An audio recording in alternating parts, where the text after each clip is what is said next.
Friends ఇప్పుడే అందిన వార్త వీటి ధరలు భారీగా పెంపు జూలై 1 నుంచి అమలు అంటూ లేటెస్ట్ అప్డేట్ అయితే రావడం జరిగిందండి.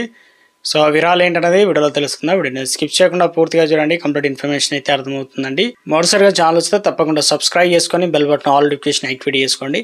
చూస్తున్నారు కానీ లైక్ చేయడం మర్చిపోతున్నారు, దయచేసి లైక్ చేయండి. లేట్ చేయకుండా ఇళ్ళకైతే వెళ్ళిపోదామండి. ఇప్పటికే తెలుగు రాష్ట్రాల్లో ఆయిల్ రేట్తో పాటు బస్ రేట్లు అనేది కూడా పెరిగిపోయాయి ఎక్స్ప్రెస్ సంబంధించి. అయితే ఇప్పుడు ప్రస్తుతం ఇక తెలుగు రాష్ట్రాలకు సంబంధించి కేంద్రం నుంచి సంచలన నిర్ణయం తీసుకోవడం జరిగింది.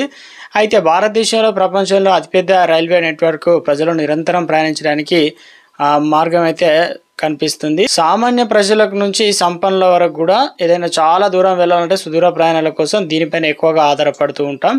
ఇక్కడ మనకు తక్కువ ఖర్చుతో ఎక్కువగా మనము ప్రయాణ సౌకర్యాన్ని అందించే రైల్వే త్వరలోనే ప్యాసింజర్ ఛార్జీలను ఇక్కడ మనకు ఛార్జీలు అనేది భారాన్ని అనేది వేయాలనుకుంటున్నారు, పెంచాలనుకుంటున్నారు అనమాట. ఎంత పెంచుతుందో ఏంటంటే చాలా సంవత్సరాల తర్వాత భారతీయ రైల్వే సంస్థ ప్యాసింజర్ రైల్వే ఛార్జీలను పెంచబోతున్నట్లు వార్తలు అయితే వస్తున్నాయి.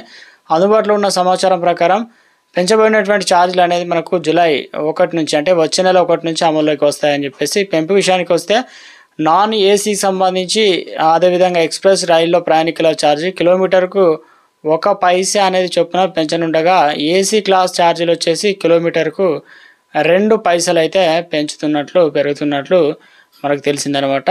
అలాగే 500 కిలోమీటర్ ప్రయాణానికి సబర్బన్ టికెట్ 2వ తరగతి ప్రయాణానికి ఛార్జీల పెంపు ఉండకూడదని కూడా తెలుస్తుంది. 500 కిలోమీటర్ల కంటే ఎక్కువ దూరాలకు ఛార్జీల పెంపు కిలోమీటర్కు సగం పైసా చొప్పున ఉన్నట్లు తెలుస్తుంది అనమాట. అలాగే నెలవారీ సీజన్ టికెట్ విషయంలో కూడా ఎలాంటి పెంపులు అయితే ఉండబోవు అని నివేదించబడింది. అదేవిధంగా అయితే దీనిపైన అధికారికంగా రైల్వే మంత్రిత్వ శాఖ ఎలాంటి ప్రకటన అయితే చేయలేదన్నమాట.